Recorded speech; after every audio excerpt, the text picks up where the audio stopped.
And welcome back, everybody. So 400 years ago, Thanksgiving certainly looked a lot different than what it does today. Joining us right now is Richard Pickering, Deputy Executive Director and Senior Historian, joining us live from Plymouth, Massachusetts. He is educating us in the first ever Thanksgiving celebration. Good morning to you. Thank you so much for joining us.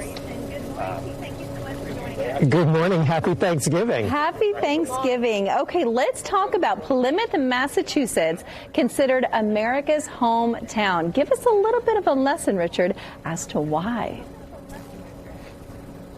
I think it's because two great traditions start in this little town. That America's most beloved holiday, 90% of Americans report they celebrate Thanksgiving. That started here, just a 3-minute walk from where I'm standing. I'm in front of Mayflower 2, a full-scale reproduction of the ship that brought the Pilgrims in 1620. And to think that aboard that ship in November of 1620, they signed the Mayflower Compact, which is the beginnings of our constitutional tradition in this nation. So from one small community comes so much. Absolutely. I understand there are a number of myths surrounding this historic event 402 years ago. Which myth would you say that you would perhaps bust the most? It changes over time, and whenever a myth is supposedly busted, it just kind of creates another one.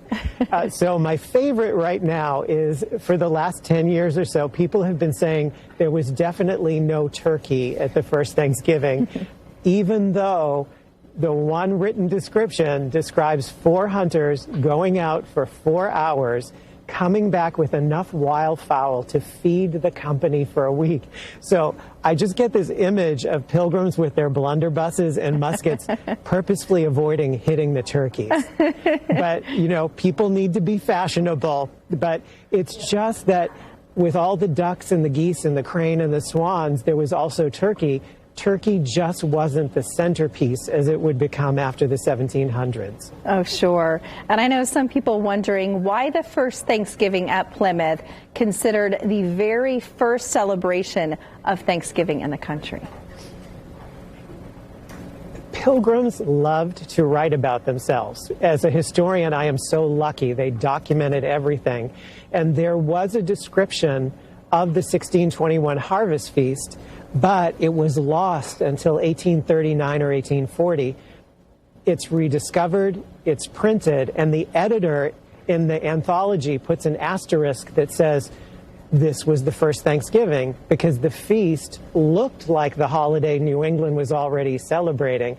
So after 1840, Plymouth and the Wampanoag become deeply tied to the holiday.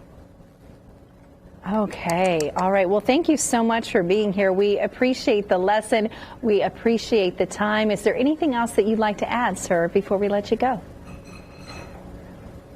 I think it was very fitting we talked about Thanksgiving after your wonderful conversation about the gratitude book for children, because that's what the holiday means. Oh, that is everything, isn't it?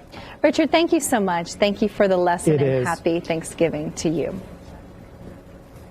Happy Thanksgiving to you, too.